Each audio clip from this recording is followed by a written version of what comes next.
Halo semuanya, selamat malam Pak Dono dan teman-teman. Perkenalkan, nama saya Ines Hilary Aritonang.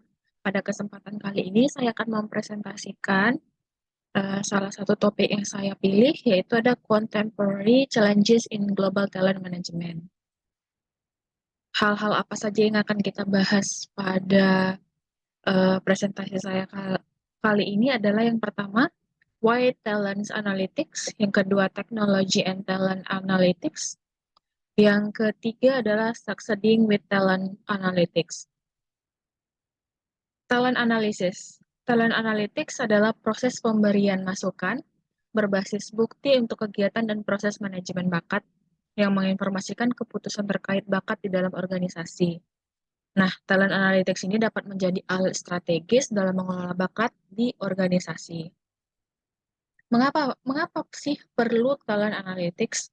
Analitika itu mengacu pada penggunaan analisis data dan pemikiran sistematis untuk membuat keputusan. Human Capital Analytics atau HCA bertujuan untuk memberikan wawasan dan rekomendasi untuk mendukung pengambilan keputusan terkait SDM suatu organisasi. Manfaat penggunaan HCA dan analytics dalam manajemen bakat yang pertama, membuat keputusan berbasis bukti dalam manajemen bakat dengan mengatasi bias dan kurangnya informasi. Yang kedua, meningkatkan nilai program manajemen bakat dan membuat kasus bisnis yang mendukung investasi SDM. Yang ketiga, membangun budaya kinerja dengan mendorong pertanggungjawaban individu terhadap kontribusi mereka. Tiga area utama talent analytics pada manajemen bakat adalah yang A, mengidentifikasi posisi strategis dalam organisasi yang berpotensi mempengaruhi kinerja organisasi. Yang B, mengidentifikasi bakat, baik itu eksternal maupun internal, untuk mengisi posisi tersebut. Yang C, memantau kinerja bakat dan manajemen aktif retensi bakat. Dengan menggunakan talent analytics, organisasi dapat membuat keputusan strategis terkait bakat dengan dasar data yang kuat yang mendukung pencapaian tujuan bisnisnya. Selanjutnya adalah teknologi and talent analytics. Jenis-jenis umum talent analytics adalah yang pertama deskriptif. Nah, untuk poin yang deskriptif, analitika deskriptif biasanya merupakan bentuk analitika yang paling mudah. Organisasi akan menggunakan analitika bakat untuk lebih memahami keadaan perusahaan saat ini. Contohnya, berapa banyak karyawan paruh waktu dibandingkan dengan karyawan penuh waktu atau kontrak yang digunakan oleh organisasi. Berapa persen sih manajer yang memiliki gelar sarjana atau lebih tinggi? Dan pertanyaan terakhir adalah berapa persen staf yang secara sukarela meninggalkan organisasi tahun lalu? Yang kedua adalah diagnostik. Nah, analitika diagnostik ini melihat keadaan saat ini sebagaimana dijelaskan oleh analitika deskriptif dan mencoba untuk menjelaskan mengapa sih keadaan saat ini kejadian atau ada gitu. Pertanyaan-pertanyaannya itu berupa mengapa kita tidak memiliki lebih banyak manajer dengan gelar magister.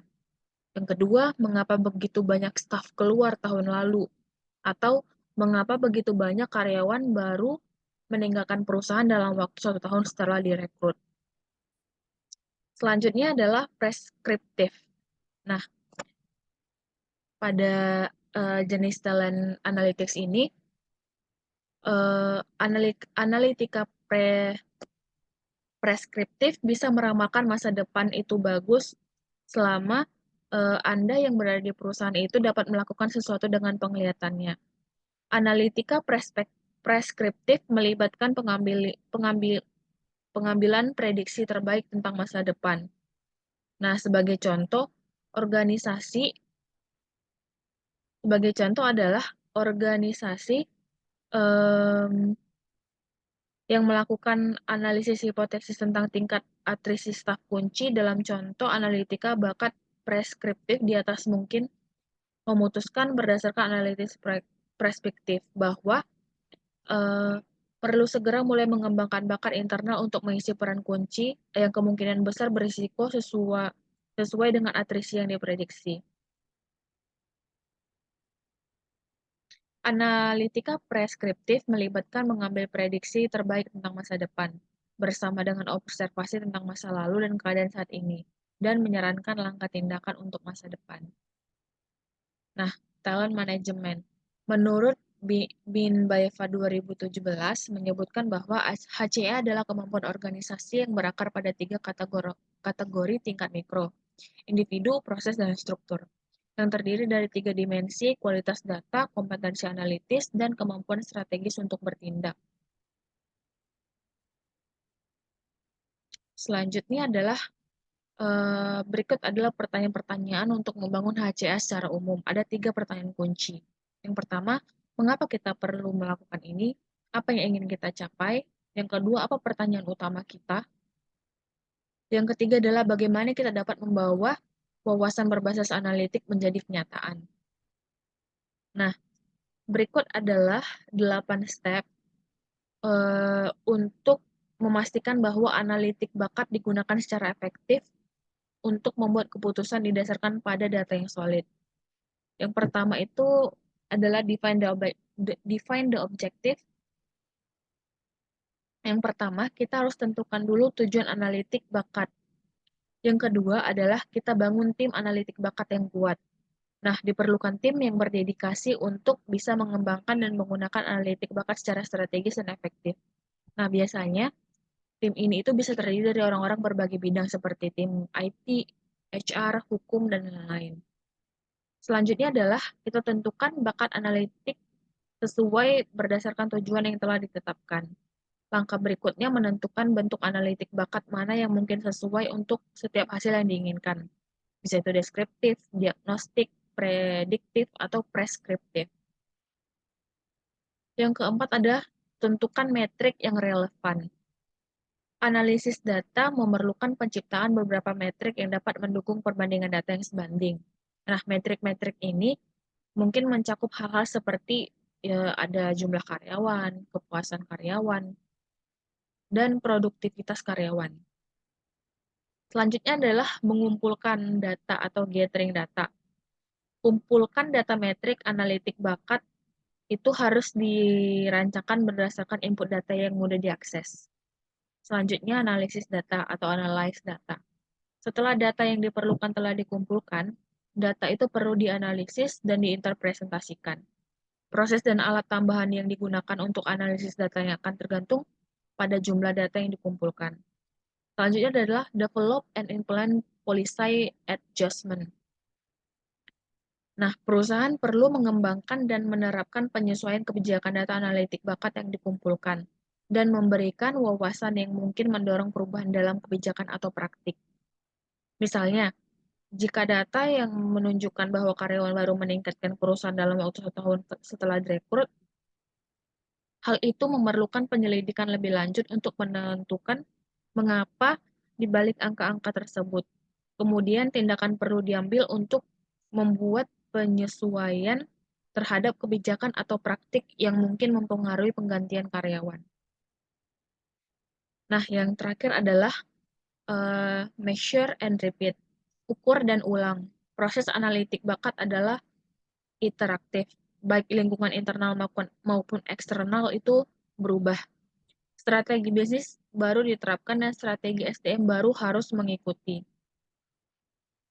Nah, di sini saya mengambil best practice dari PT Unilever Indonesia, yaitu mereka menggunakan attracting, yang merupakan langkah awal untuk mengetahui kebutuhan talent dan memahami kompetensi apa yang harus dimiliki oleh seorang karyawan. Salah satu langkah yang dilakukan perusahaan itu adalah melakukan rekrutmen baik itu internal secara promosi dan mau eksternal atau employer branding. Berdasarkan dengan dalam wawancara yang saya baca dalam jurnalnya, bahwa seleksi talent saat ini yang sudah dilakukan oleh perusahaan itu sudah baik. Beberapa alasan peserta bergabung dengan Unilever adalah terkait dengan benefit, karir, brand, image, reputation, work-life balance, mobilitas atau pergerakan yang cepat, program pengembangan, manajemen yang baik, meliputi visi dan misi yang jelas. Nah, best practice yang kedua yaitu berdasarkan type of talent analytics. Nah, contoh yang dapat contoh pertanyaan yang dapat kita masukkan ke dalam best practice ini adalah misalnya deskriptif, bagaimana tingkat kepuasan dan keterlibatan karyawan saat ini. Yang diagnostik, mengapa tingkat kepuasan dan keterlibatan karyawan menurun dalam setahun terakhir. Deskriptif, preskriptif, apakah modifikasi struktur insentif perusahaan akan meningkatkan kepuasan dan keterlibatan karyawan di masa depan. Nah, untuk preskriptif, pertanyaannya adalah, apakah kita harus meningkatkan bonus karyawan dan beralih dari program bonus tahunan menjadi kuartalan untuk meningkatkan kepuasan dan keterlibatan karyawan? Berikut saya sudah mencantumkan video untuk materi dari saya kali ini. Terima kasih saya ucapkan karena sudah menonton video saya. Terima kasih.